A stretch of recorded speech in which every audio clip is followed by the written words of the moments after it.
बिस्मिल्लाहिर्रहमानिर्रहीम। अस्सलामु अलैकुम। मैं मुदस्सिर शाही एडवोकेट और आप देख रहे हैं लीगल इश्यूज़। आज हम बात करेंगे कि सिविल केसेस के अंदर अगर आपको कभी ज़मीनों का, प्रॉपर्टी का, कोई इस किस्म का कोई दावा करना पड़ जाए। क्राइम एक तो होता है ना, क्रिमिनल केस फाइल करते हैं थाने में, एफआईआर और ये वो नहीं। हम सिविल केस की बात कर रहे हैं कि सिविल कोर्ट के अंदर आपने कोई केस फाइल किया है सिविल नेचर का, तो उसके अंदर आपको कोई ऑर्डर पसंद नहीं आया अदालत का, वो ऑर्डर फाइनल हो सकता है। वो ऑर्डर जनाब हर डेट पे अदालत कोई ना कोई ऑर्डर करती है। इस डेट के ऊपर क्या प्रोसीडिंग हुई, छोटा सा ऑर्डर करती है कोर्ट के, आज जनाब हमने ये कर दिया, आज वो बुलाया, इसको आज बुलाया, आज हमने फलां एविडेंस रिकॉर्ड किया। जो भी हो अदालत के अंदर कार्रवाई, तो वो ऑर्डर के अंदर लिखी जाती है। ये रूटीन का एक ऑर्डर हो तो ये भी चैलेंज किया जा सकता है। और दूसरा, अगर फाइनल ऑर्डर हो, केस को डिसाइड कर दिया, फैसला कर दिया, फाइनल फैसला कर दिया, उसके बाद केस ख़त्म हो गया इस अदालत में, तो ये भी एक ऑर्डर होता है, जजमेंट होता है, डिक्री होता है। तो ये फ़ैसले जो हैं अदालत के, इनको चैलेंज करना होता है। हमें पसंद नहीं आया हमें फ़ैसला, तो इसमें कन्फ्यूजन ये है कि पसंद ना आए कोई फ़ैसला अदालत का, तो हम उससे ऊपर वाली अदालत में चले जाते हैं कि हमें फ़ैसला पसंद नहीं, डिसएग्री कर रहे हैं, आपका फ़ैसला हमें कबूल नहीं है। तो फिर ये दो तरीके हैं इसके चैलेंज करने के। एक को कहते हैं अपील करना, हमें फ़ैसला पसंद नहीं आया तो हम इससे ऊपर वाली कोर्ट में अपील करते हैं। तो अपील का लफ्ज़ आपने अक्सर सुना। लेकिन एक दूसरी चीज़ होती है रिवीजन। आज हम बेसिकली रिवीजन को डिस्कस करने लगे हैं कि फ़ैसला पसंद ना आए तो उससे बड़ी अदालत में हम चले जाते हैं। कभी हम कहते हैं कि हमने रिवीजन फ़ाइल कर दिया इससे बड़ी अदालत में इस केस के ख़िलाफ़, कभी हम कहते हैं कि हमने ये जज साहब ने जो फ़ैसला किया ये हमें पसंद नहीं आया, तो हमने इससे बड़ी अदालत जो है, इनसे ऊपर सिविल जज है तो डिस्ट्रिक्ट जज की अदालत में हमने अपील फ़ाइल कर दी या रिवीजन फ़ाइल कर दी। या अगर हमें डिस्ट्रिक्ट जज साहब के फ़ैसले के ख़िलाफ़ जाना है तो हम हाई कोर्ट में जाएंगे, उधर अपील फ़ाइल करेंगे या फिर उधर रिवीजन फ़ाइल करेंगे। कहाँ अपील फ़ाइल करेंगे और कहाँ रिवीजन फ़ाइल करेंगे, दोनों में फ़र्क क्या है, ये थोड़ी सी वजाहत करेंगे आज की इस शॉर्ट सी वीडियो में इंशाल्लाह। सबसे पहले हम बात करते हैं कि अपील जब प्रोवाइडेड है तो फिर रिवीजन की ज़रूरत क्या है। कि कह दिया जाता कि जब भी आपको नीचे वाली अदालत का कोई फ़ैसला पसंद नहीं आता आप अपील कर लिया करें, बात ख़त्म करते। लेकिन ऐसा नहीं, बल्कि रिवीजन की भी ज़रूरत है, अपील की भी ज़रूरत है। अपील कहती है सेक्शन 96 CPC का सेक्शन 96 कहता है कि every decree is appealable. Decree का मतलब होता है कि जब भी किसी सूट का फैसला, किसी दावे का फाइनल फैसला हो जाता है, उसकी जजमेंट आ जाती है और साथ जजमेंट का कंक्लूजन छोटा सा 1 पेज के ऊपर या 2 पेज के ऊपर डिक्री शीट तैयार हो जाती है, इसके बाद केस ख़त्म हो जाए। कहते हैं एवरी डिक्री इज़ अपीलेबल। सारी भी डिक्रियाँ, जितने भी केस डिसाइड होंगे ना, तो पार्टी का ये राइट है कि वो इसको चैलेंज कर सकती है। ये सेक्शन 96 करता है। इसका मतलब ये हुआ कि जब केस का फाइनल फैसला होगा तो फिर उस फैसले को अपील में हम चैलेंज करेंगे। बड़ी अदालत में क्या फ़ाइल करेंगे, अपील। ये हुआ कि हमने अपील फ़ाइल कर दी। लेकिन साथ ही लिखा हुआ है सब्जेक्ट टू लॉ। अब सब्जेक्ट टू लॉ का मतलब क्या है? सब्जेक्ट टू लॉ का मतलब ये है कि कानून अगर इसके अगेंस्ट ना हो, मसलन कोई कानून बन जाए ऐसा, कोई स्पेशल लॉ बन जाए ऐसा कि जनाब आप ये हम लेजिस्लेशन हमने की है, आप ये केस फाइल कर सकते हैं, लेकिन इसकी अपील प्रोवाइडेड नहीं है, ऐसा हो जाए। जैसे सेक्शन 9 आप पढ़ें स्पेसिफिक रिलीफ एक्ट का, तो उसके अंदर सेक्शन 9 के अंदर लिखा हुआ है कि आप इस ऑर्डर के ख़िलाफ़ अपील नहीं कर सकते। ये समरी प्रोसीडिंग होती हैं तो आप इसके ख़िलाफ़ अपील नहीं। तो इस तरह किसी कानून के अंदर लिखा हुआ वाज़े तौर पर कि इसका फ़ाइनल ऑर्डर भी हुआ, डिक्री भी हुआ, तो डिक्री, फाइनल ऑर्डर, इनके ख़िलाफ़ आपने अपील नहीं फ़ाइल करनी, हम नहीं आपको इख्तियार देते। लिखा हो तो फिर आप अपील नहीं फ़ाइल कर सकते। दूसरा, कहाँ अपील नहीं फ़ाइल कर सकते? जहाँ पर कोई ऑर्डर कंसेंट डिक्री हो, फाइनल फ़ैसला हुआ है केस का लेकिन कंसेंट के साथ हुआ है, दोनों पार्टीज़, मुद्दई मुद्दा अलग, दोनों ने बाहमी रजामंदी से फ़ैसला करवाया, जज साहब को जी हम इस चीज़ पे एग्री हैं, आप फ़ैसला कर दें। तो जब कंसेंट के साथ दोनों पार्टीज़, कंसेंट डिक्री होगी, तो फिर इसको भी अपील नहीं किया जा सकता। तो अपील में दो एक्सेप्शंस आ गई कि जहाँ कानून रोके कि इसके ख़िलाफ़ अपील नहीं करनी, या फिर कंसेंट डिग्री, यहाँ पे आप अपील फाइल नहीं कर सकते। ये तो हुआ कि जहाँ पर इन फाइनल आर्डर्स के ख़िलाफ़ आपने अपील ही फाइल करनी है, तय होगी बात। दूसरा, कुछ ऑर्डर्स ये डिक्री के ख़िलाफ़ हमेशा अपील फाइल होगी, कुछ आर्डर्स के ख़िलाफ़ भी रूटीन में चल रही है कार्रवाई, तो इस कार्रवाई फाइनल फैसले से पहले पहले कुछ ऑर्डर्स ऐसे हैं कि कहते हैं इन ऑर्डर्स को आप इनके ख़िलाफ़ अपील फाइल कर सकते हैं। और वो स्पेसिफिक ऑर्डर्स हैं, कौन कौन से, वो प्रोवाइड कर दिए गए हैं सेक्शन 104 सीपीसी का सेक्शन 104, उसके अंदर वाज़े तौर पर 4 किस्म के ऑर्डर लिखे हैं, ये वाला ऑर्डर, ये वाला ऑर्डर, ये वाला।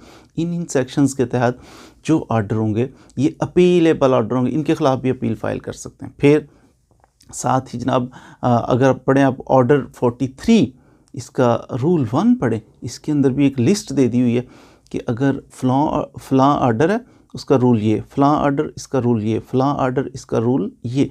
तो ये भी तकरीबन 22 के करीब इन्होंने दे दिए कि इन ऑर्डर्स के ख़िलाफ़ जो फ़लाँ ऑर्डर फ़लाँ रूल के तहत जो ऑर्डर होगा तो पास होगा, तो इन ऑर्डर्स के ख़िलाफ़ भी अपील फाइल हो सकती है। तो ये ऑर्डर 43 रूल 1 इसको देखें, या सेक्शन 104 को देखें सीपीसी, तो इसके अंदर टोटल तकरीबन 26 के करीब ये लिस्ट आपको मिलेगी कि ये वो ऑर्डर्स हैं जिन ऑर्डर्स के ख़िलाफ़ भी अपील का रूल तो ये था एवरी डिक्री इज़ अपीलेबल, लेकिन यहाँ पे हम अर्ज़ कर रहे हैं कि एक्सेप्शन में है कि फ़लाँ ऑर्डर्स जो हैं ये भी अपीलेबल हैं। तो यहाँ से पता चला कि अपीलेबल ऑर्डर्स भी कुछ होते हैं, कौन से, सेक्शन 104 में और ऑर्डर 43 रूल 1 के अंदर जो बताए हुए हैं सिर्फ वो ऑर्डर हैं जिनके ख़िलाफ़ अपील होगी, बाकियों के ख़िलाफ़ क्या होगा। फिर जहाँ पर अपील फ़ाइल नहीं होती, किसी कोई ऑर्डर है उसके ख़िलाफ़ अपील फ़ाइल नहीं, तो बाज़ दफ़ा उधर फिर रिवीजन फ़ाइल होती है। लेकिन हर जहाँ पर अपील प्रोवाइडेड है कानून में कि फ़लाँ ऑर्डर है या फ़लाँ डिक्री है, यहाँ पर अपील फ़ाइल कर सकते हैं, जहाँ अपील फ़ाइल कर सकते हैं वहाँ पर रिवीजन फ़ाइल नहीं करते। तो अब रिवीजन का सेक्शन कौन सा है, 115 सीपीसी का सेक्शन 115 कहता है कि आप रिवीजन फ़ाइल कर सकते हैं।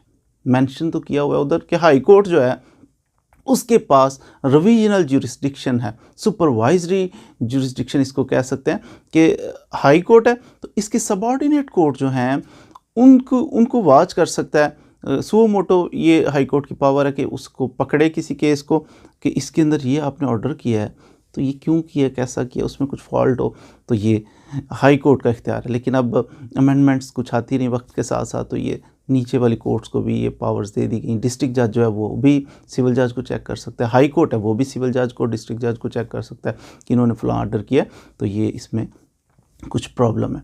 तो 3 ग्राउंड्स बता दी 115 सेक्शन 115 सीपीसी के अंदर 3 ग्राउंड्स बता दी कि ये 3 ग्राउंड्स हैं, तो फिर जनाब रिवीजन लाइक करेगी, अदरवाइज़ नहीं। अब ये बहुत बड़ा डिफरेंस है अपील में और रिवीजन में। अपील के अंदर कोई लिमिटेड ग्राउंड्स नहीं है कि ये जनाब स्पेसिफाई कर दिया होगा 3, 2, 1 ग्राउंड, ना बहुत सारी ग्राउंड्स हो सकती हैं।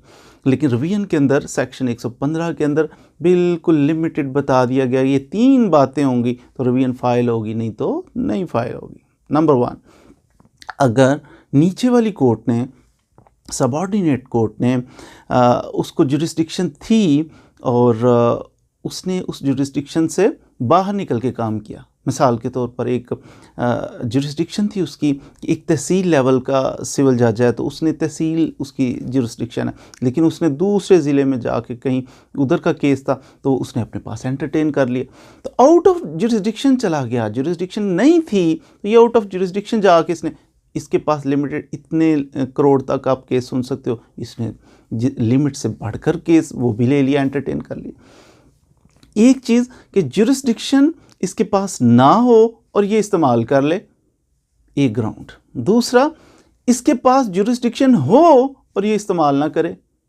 अब एंटरटेन करें सर, जज साहब को हम कहते हैं एंटरटेन करें, आपकी जुरिस्डिक्शन है, आपको ये करना है, वो कहता नहीं करता। ये कितनी बुरी बात, क्यों नहीं करते? कानून कह रहा है कि आप कर सकते हैं, आप करें ये प्रोसीजर, तो आप नहीं करते। क्यों नहीं करते भाई? ऐसे यानी आप जज हो तो इट डजंट मीन कि जो चाहो करो, जो चाहो ना करो, कानून के मुताबिक चलना पड़ेगा। तो जज साहब के पास जुरिस्डिक्शन है लेकिन वो उसका इस्तेमाल नहीं कर रहे, नहीं है जुरिस्डिक्शन नहीं है तो इस्तेमाल कर रहे हैं, फिर भी रिवीजन फाइल कर सकते हैं आप। उसके पास जुरिस्डिक्शन है और इस्तेमाल नहीं कर रहा, तो फिर भी हम रिवीजन फाइल कर सकते हैं कि इसके पास जुरिस्डिक्शन थी, इसने इस्तेमाल नहीं की। तीसरा बहुत अहम है कि जज साहब ने जब कोई ऑर्डर पास किया तो उसके अंदर उसने मटेरियल इरेगुलरिटी या इलीगैलिटी कमिट कर ली। इलीगैलिटी इस तरह कमिट कर सकता है ऑर्डर पास करते हुए जज कि जज साहब ने जो ऑर्डर पास किया ना, कानून में प्रोवाइडेड ही नहीं था। जो काम उसने किया जज ने, ये कानून के अंदर लिखा ही नहीं था कहीं पे। तो जज साहब ने आउट ऑफ द वे खिलाफे कानून ये ऑर्डर पास कर दिया। कानून का ताबे था, जज को कानून के मुताबिक चलना इसका बाउंड है जज, लेकिन उसने कानून की वायलेशन की, तो ये इलीगैलिटी कमिट हो गई, इलीगल ऑर्डर हो गया। दूसरा मैंने लफ्ज़ बोला इरेगुलरिटी, मटीरियल इरेगुलरिटी। इरेगुलरिटी ये होती है कि कानून में तो चीज़ प्रोवाइडेड थी कि जज साहब आप ऐसा कर सकते हैं, लेकिन जज साहब कहते हैं मैं ऐसा कर सकता था, मैंने किया, लेकिन इसका जो प्रोसीजर अडॉप्ट किया ना वो ठीक नहीं था। तरीक़ाकार जज साहब का ठीक नहीं था करने का, पावर तो थी ऐसा करने की, लेकिन तरीक़ाकार गलत अडॉप्ट कर लिया। ये कहते हैं मटीरियल इरेगुलरिटी, और इससे पार्टी के हकूक़ मुतासर हो सकते हैं, केस पे असर पड़ सकता है। इसको कहते हैं मटीरियल इरेगुलरिटी हो गई है कि इसका असर पड़ सकता है केस के ऊपर। तो इसलिए मटीरियल इरेगुलरिटी जज साहब कमिट करें या इलीगैलिटी कमिट करें, फिर भी रिवीजन फाइल कर सकते। तीन चीज़ें, आपकी जुरिस्डिक्शन नहीं थी, आपने वो इस्तेमाल की, जुरिस्डिक्शन थी, आपने इस्तेमाल नहीं की, या इलीगैलिटी या मटीरियल इरेगुलरिटी जो कमिट की है ऑर्डर पास करते हुए। ये तीन ग्राउंड्स हैं, इन ग्राउंड से बाहर नहीं जा सकते। ये तीन ग्राउंड्स हों तो फिर आप रिवीजन फाइल कर सकते हैं। अब रिवीजन फाइल करते हुए अब ग्राउंड्स जो हैं, अपील की ग्राउंड्स हैं वो ढेर सारी हैं, पता नहीं कितनी हैं, लेकिन रिवीजन की लिमिटेड ये तीन ग्राउंड्स हैं जो मैंने अर्ज़ कर दी। रिमेंबर वन थिंग कि जब भी अदालत है, एक कोर्ट जिसने फैसला किया, जिसने ऑर्डर किया है, एक कोर्ट है जिसके पास अपील या रिवीजन जानी। नीचे वाली कोर्ट जो है जिसने फैसला किया है, इसने मटेरियल इरेगुलरिटी कमिट कर लिया, इलीगैलिटी कमिट कर ली, इसने जनाब जुरिस्डिक्शन से बियॉन्ड चला गया, इसके फैसले को जब रिवीजन में फाइल करेंगे ना, तो रिवीजनल कोर्ट जो है ये दो कोर्ट का मामला हो जाएगा। रिवीजन में हमेशा दो कोर्ट्स का मामला हो जाएगा कि नीचे वाली कोर्ट ने जो किया, ऊपर वाली कोर्ट देखती है कि मेरी सबऑर्डिनेट कोर्ट ने ये क्या किया।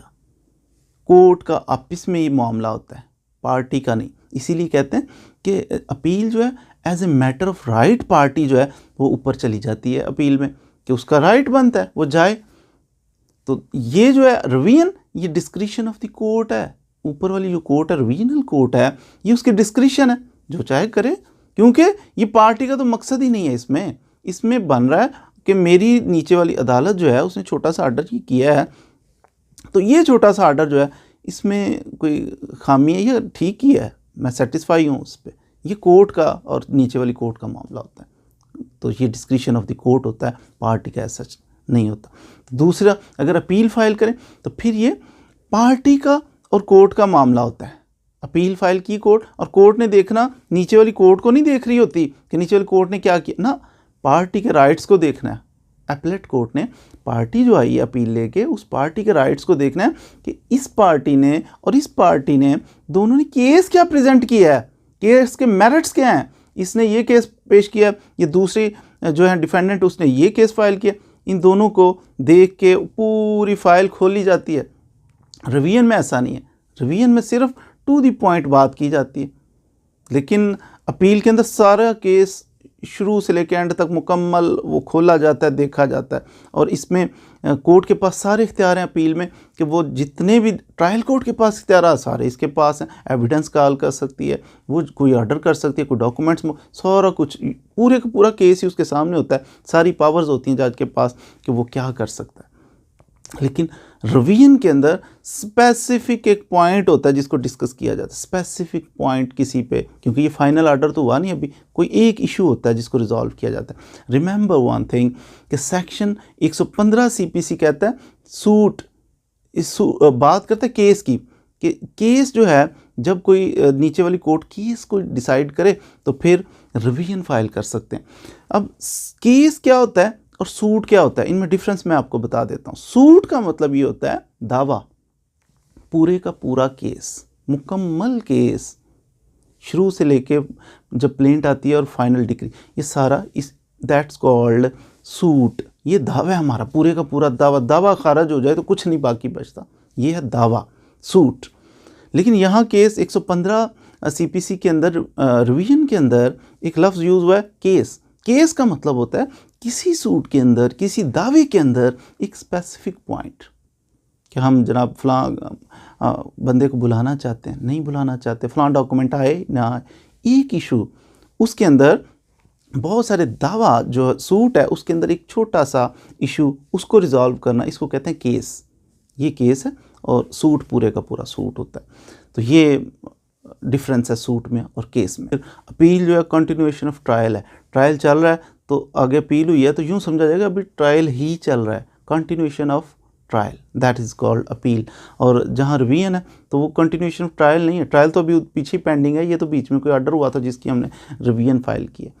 तो उम्मीद है आपने ये रिवीजन और अपील में थोड़ा थोड़ा डिफरेंस जो है तो जाना होगा। इसकी मियाद जो है 90 डेज़ के अंदर अंदर आप रिवीजन फाइल कर सकते हैं। और रिवीजन आप फाइल करेंगे तो आपको पता है, मैंने अर्ज़ किया था कि 115 सीपीसी कहता है कि ओरिजिनली ये हाई कोर्ट की पावर है कि वो वहाँ रिवीजन फाइल की जा सकती है, लेकिन आजकल आपको डिस्ट्रिक्ट जज के पास भी आप फाइल कर सकते हैं, एटलीस्ट एक के पास आपको फाइल करनी होगी। अगर आप सपोज़ सीधे हाई कोर्ट में आ जाते हैं, सिविल जज के आर्डर को लेके हाई कोर्ट में रिवीजन फाइल कर सकते हैं, एंटरटेन हो सकती है, लेकिन फिर नीचे नहीं आप फाइल करेंगे, एक ही जगह पे आप फाइल कर सकते। सुओ मोटो एक्शन लेके भी हाई कोर्ट जो है वो जनाब रिवीजन किसी चीज़ की इंस्पेक्शन वगैरह कर रहे हैं, किसी फ़ाइल की, सिविल कोर्ट्स की फ़ाइलों की इंस्पेक्शन भी होती है ना, तो वो इंस्पेक्शन करते हुए नज़र में आ जाए कि ये आर्डर क्या किया हुआ, तो सुओ मोटो भी इसको रिवाइज़ कर सकते हैं, रिवीजन एंटरटेन कर सकते हैं, हाई कोर्ट कर सकता है, ये उसकी पावर्स हैं।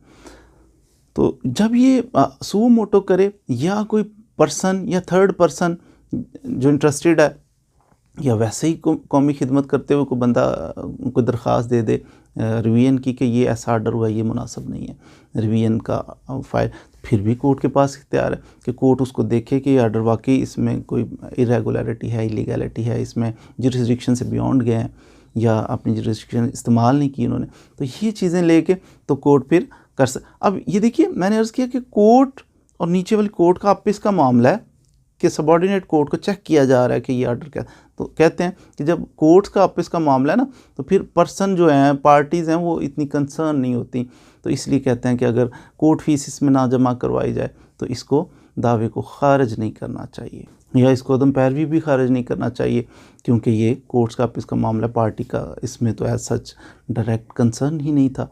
तो उम्मीद है आपने आज रिवीजन के बारे में कुछ ना कुछ मालूमात हासिल कर ली होंगी। मज़ीद वीडियोज़ के लिए हमारे साथ रहिए। Thank you very much.